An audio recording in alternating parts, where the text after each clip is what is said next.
My name is Mark, and until about 3 months ago, I was what you'd call the responsible one. The oldest son. The family's designated fixer, financial backstop, and on-call IT department. I thought this role, while exhausting and thankless, was born out of love and necessity. I truly believed that underneath their constant demands, my family appreciated me.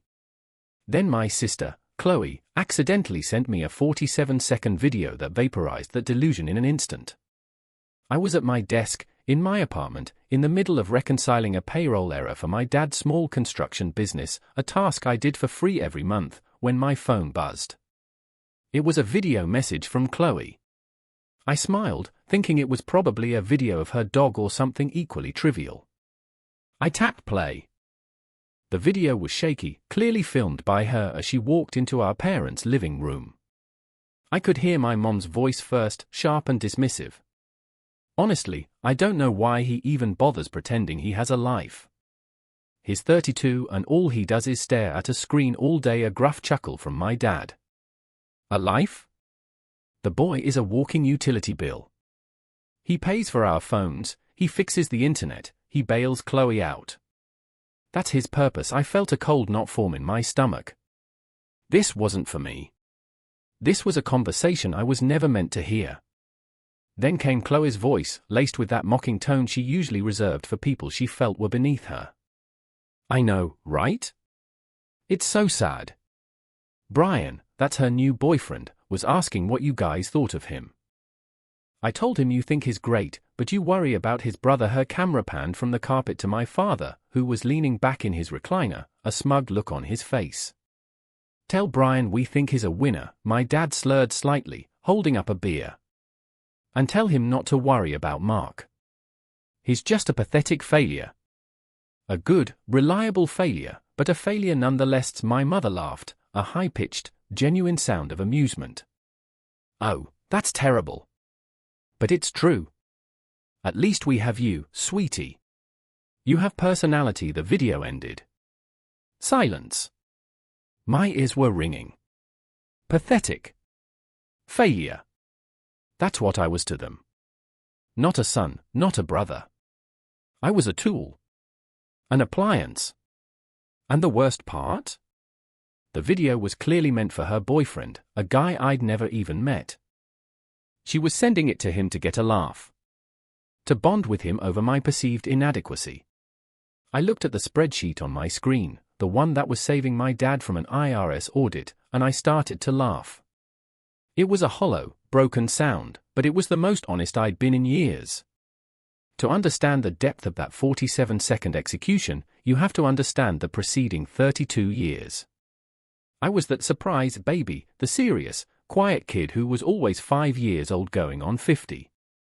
Chloe arrived 6 years later, a bubbly, blonde firecracker who could do no wrong. While I was praised for being responsible and immature, she was praised for being a charming and spirited. Our report cards told the story. I got straight A's, she got a pleasure to having class. In my family, personality always trumped performance. This dynamic solidified in our 20s. I went to college, got a degree in computer science, and landed a stable, high-paying job in cybersecurity. I bought my own apartment, managed my finances, and built a quiet, orderly life.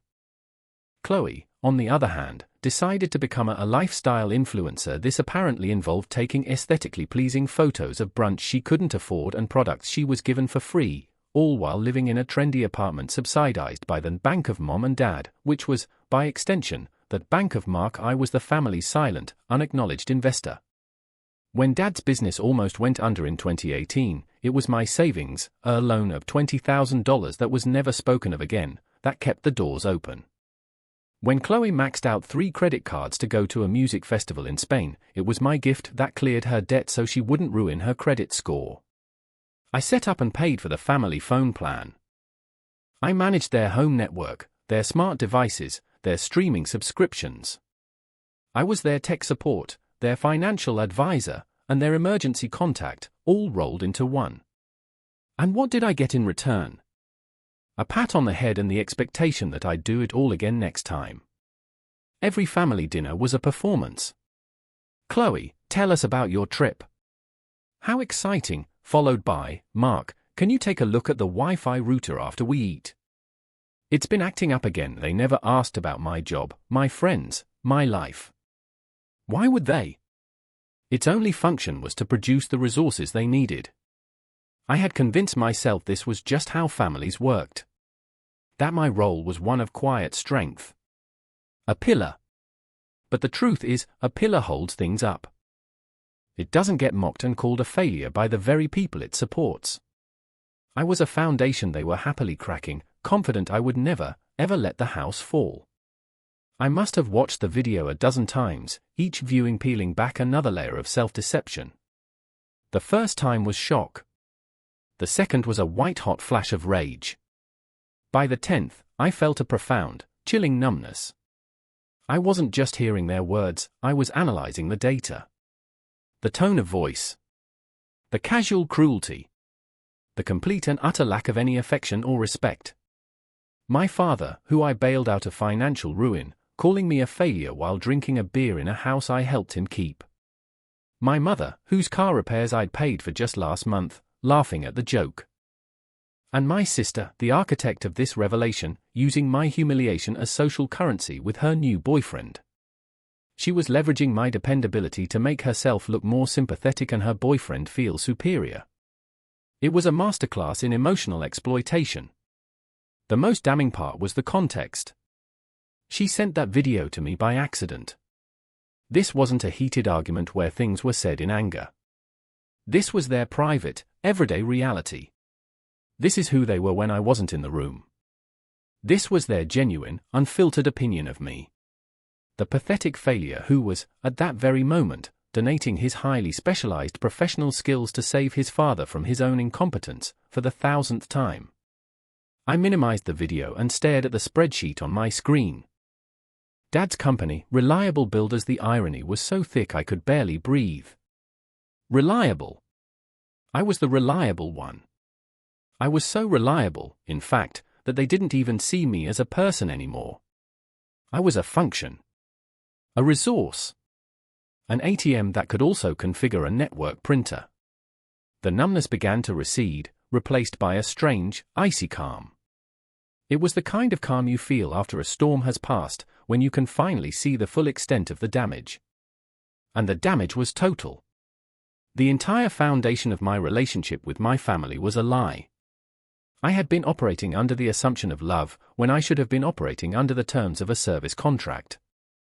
A contract where I provided everything and received nothing but contempt in return. And that's when the epiphany struck. It wasn't a lightning bolt of anger, it was a quiet, internal click. A switch being flipped in a dark room. They were right about one thing. I was a failure. I had failed to protect myself. I had failed to establish boundaries. I had failed to see that their love was entirely conditional and transactional. My value to them was measured only by my utility. In their eyes, I had failed to become anything more than that.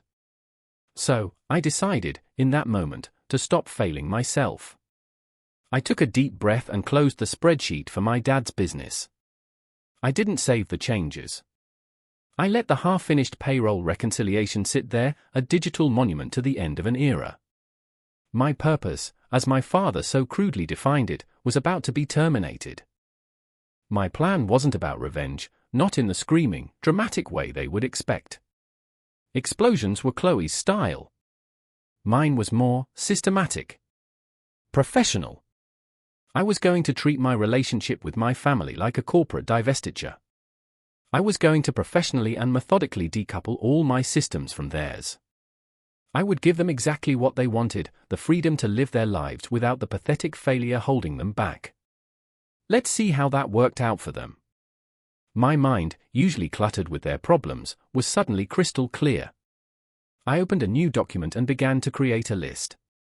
It was a list of every single tie, financial, digital, and emotional, that bound me to them.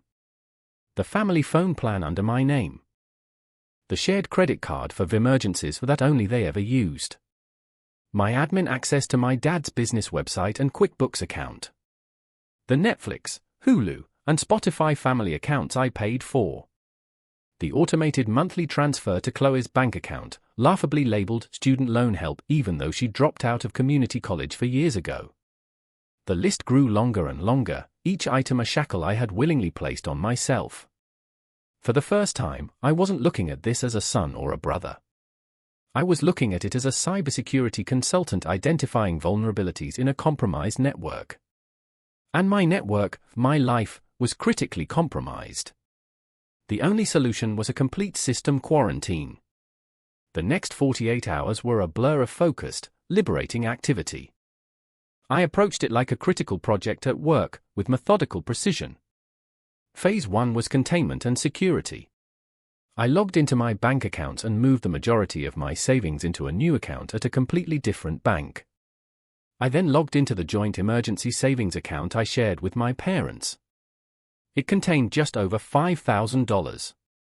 I checked the contribution history. Unsurprisingly, every single deposit had come from me. I transferred the full amount to my new account and initiated the process to close the joint account permanently. Next, the credit card. The one I'd added my mother to in case of emergencies. I logged into the portal, reported her card as lost, and had a new one with a new number issued to my address only. Her old card would be declined the next time she tried to use it for a non-emergency manicure. Then came the digital disentanglement. I logged into our family phone plan account, the one with 4 lines, all paid for by me. I initiated a transfer of ownership for my parents and Chloe's numbers to a new unaffiliated account. The transfer would take a day or 2 to process, after which the financial responsibility would be theirs. Until then, they'd have service. I wasn't a monster. I was just resigning. I went through every streaming service, systematically removing their profiles and changing the passwords. No more free Netflix. No more shared Spotify playlist where my music was always ridiculed. The biggest task was Dad's business. I was the sole administrator for his website, his hosting, and his online accounting software. I didn't delete anything. That would be unprofessional and potentially illegal.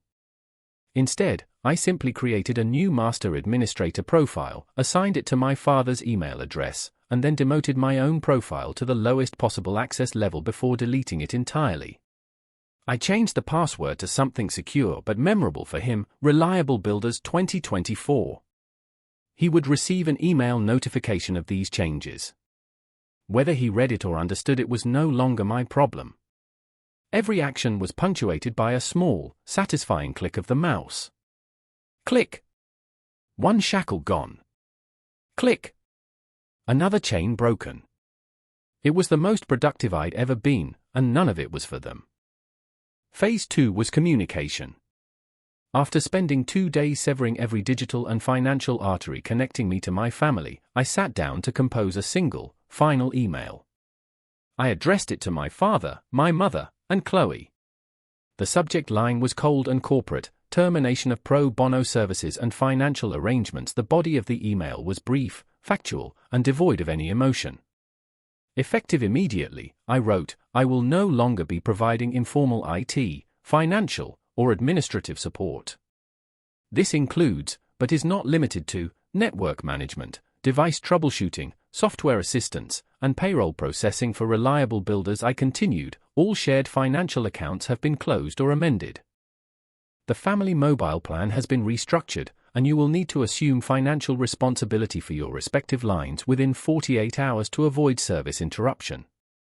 All shared subscription services under my name have been terminated. I didn't mention the video. I didn't mention being called a failure. I gave them no emotional ammunition. An argument requires 2 participants, and I was officially resigning from the debate.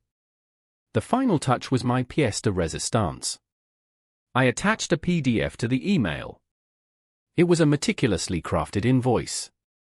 On it, I itemized the last 5 years of my services: emergency business bailout, $20,000, unlicensed IT consulting, estimated 1,200 hours at $150 per hour, personal debt reconciliation for Chloe, $8,500, 24/7 tech support. The list went on.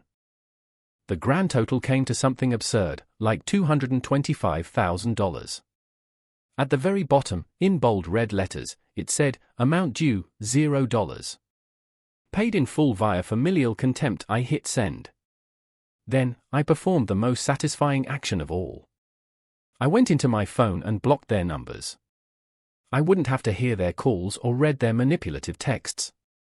I would allow their emails to come through, though. I wanted the receipts. It didn't take long.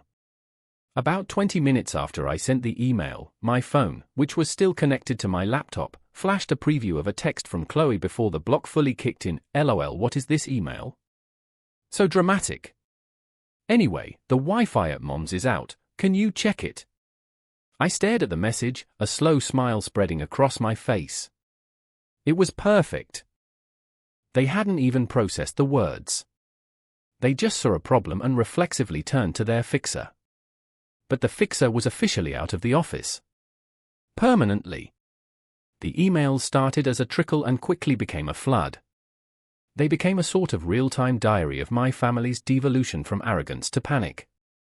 The first email was from my mother, about an hour after mine. The subject was funny joke. The body read, "Mark, very funny email. Your father doesn't get your sense of humor. Now be a good boy and turn the internet back on. Chloe has a brand collaboration she needs to post about." I archived it without a response. The next morning, the tone shifted. "Chloe, via email this time. Okay, this isn't funny anymore. My phone service just got a text saying the plan owner changed. What did you do? And my Netflix isn't working. I'm in the middle of a series. This is so childish. That was rich, coming from a 26-year-old whose career depended on her older brother paying her phone bill. Then came my dad. His email was short, and you could feel the anger simmering behind the words. I can't log into the company QuickBooks. The password isn't working. I have payroll to run today. Whatever game you're playing, it ends now. Call me. I read his email while sipping my coffee, a beverage I'd bought with my own money, in my quiet apartment where all the technology worked perfectly because I knew how to maintain it. The lack of a phone call from him told me he hadn't yet figured out how to check his own email for the new password I'd sent him. The chaos was building beautifully. By the afternoon, the desperation was palpable. My mother again, this time with the subject line urgent, family matter. Mark, I am telling you to stop this. You are upsetting your sister and your father is going to miss his payroll deadline, which means his men won't get paid before the weekend. Is that what you want? To hurt all those families? After everything we have done for you, raising you and providing for you, this is how you repay us? By throwing a temper tantrum because of some stupid video? Chloe is very sorry she sent it to you by accident. The classic gaslighting maneuver. Minimize the offense, magnify my reaction, and then flip the script to make me the villain. After everything we have done for you, the audacity was breathtaking. They hadn't provided for me in over a decade. I had been providing for them. I saved each email to a special folder I named Severance Package. It was more satisfying than any paycheck I'd ever received. The weekend passed in a state of blissful silence on my end, and what I could only imagine was escalating pandemonium on theirs. I went for a hike. I read a book. I cooked myself a decent meal.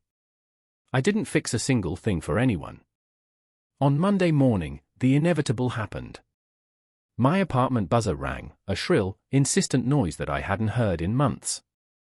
I checked the security camera feed on my phone. And there they were, all three of them, huddled on my doorstep like a dysfunctional nativity scene.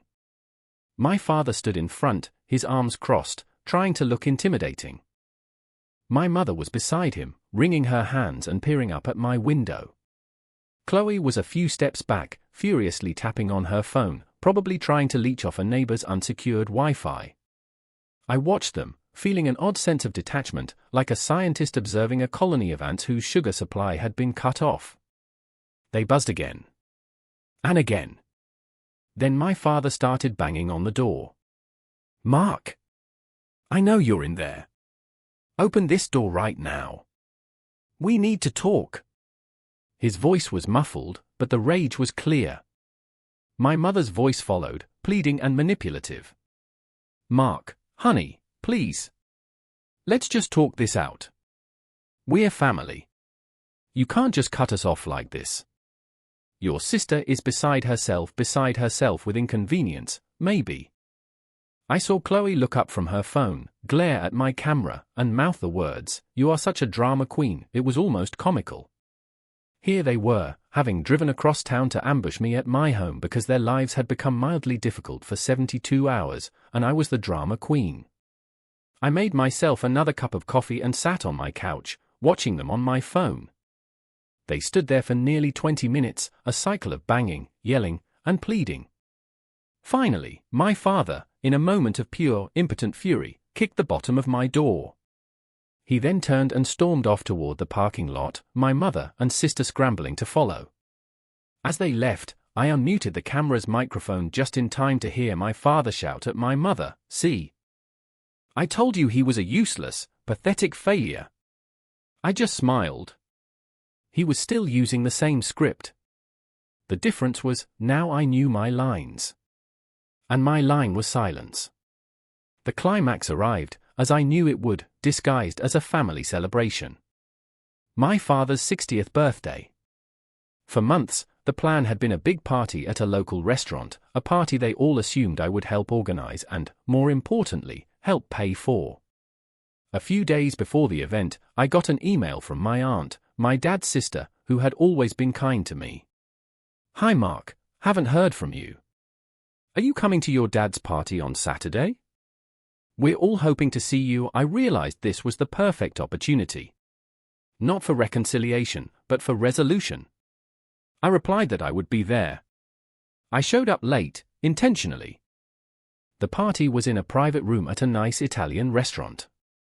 As I walked in, I could feel the atmosphere was off. Tense. I saw the problem immediately. On a large screen at the front of the room, a laptop was connected to a projector, displaying a generic Windows desktop. This was where the heartwarming photo slideshow I was always tasked with creating was supposed to be playing. My cousin shot me a look of pure relief. "Mark! Thank God. We can't get the slideshow to work. Your dad's laptop is a mess." My father spotted me and barreled over, his face a mixture of anger and desperate hope. "There you are," he grunted. "Stop this foolishness and fix the presentation. You're making a scene." My mother and Chloe appeared behind him, a tag team of silent, accusatory glares. All around us, my aunts, uncles, and cousins were watching this little family drama unfold. This was it. The stage was set. "I'm not fixing anything, Dad," I said calmly, my voice steady. "But I do have something I can play for everyone." His face contorted in confusion. "What are you talking about? What's wrong with you? Why are you doing this to our family?" he bellowed, his voice loud enough to silence the entire room. I didn't answer him with words. I took out my phone, connected it to the portable speaker on the gift table, and pressed play. The room filled with the shaky, amateur audio of my sister's video. My mother's voice, clear as a bell. "I don't know why he even bothers pretending he has a life." Then my dad's, "The boy is a walking utility bill." And the final, damning lines, "He's just a pathetic failure." A good, reliable failure, but a failure nonetheless. A collective gasp went through the room. My mother's face went white. Chloe looked like she wanted the floor to swallow her whole. My father stared at me, his mouth hanging open, utterly exposed. The audio of my mother's cruel laughter echoed in the stunned silence. I stopped the video, put my phone in my pocket, and looked directly at my father. "That's why," I said. "Happy birthday, Dad." I turned and walked out of the restaurant, leaving them to drown in the truth. The weeks that followed were the quietest of my entire adult life. It was a beautiful, deafening silence. The constant hum of their needs, their emergencies, their casual demands, was gone. My phone no longer felt like a leash. My email inbox wasn't a minefield of passive-aggressive requests. I was completely and totally free. My aunt called me the day after the party. She was horrified, apologetic, and completely on my side. She told me the party had ended almost immediately after I left, with my parents and sister fleeing in shame under the shocked stares of the entire family. Apparently, my father had tried to claim the video was a joke and that I was too sensitive, but no one was buying it. For the first time, the extended family saw the dynamic not as responsible Mark helping out, but as exploited Mark being abused. The narrative had been ripped from their control. I received one final email from my mother about a week later. There was no subject line. The message was just 5 words, "I hope you are happy." I thought about it for a moment, and then I typed a one-word reply, "I am." Then I created a filter to send any future emails from them directly to the trash. I didn't need the receipts anymore. The account was settled. I realized that for years, I had been living my life on their terms, chasing a version of their love and approval that simply didn't exist. My worth wasn't tied to my accomplishments or my character, it was tied to my compliance. By calling me a pathetic failure, they gave me the greatest gift imaginable. They gave me permission to fail them. To fail their expectations. To fail to be their servant. To fail to set myself on fire to keep them warm. And in that failure, I found my success. I found my self-respect. I found peace. They thought they were passing a final judgment on me, but all they did was hand me the key to my own cage. So, I have to ask you. They called me a pathetic failure, but my greatest success was finally failing to be the son and brother they wanted me to be. What would you have done?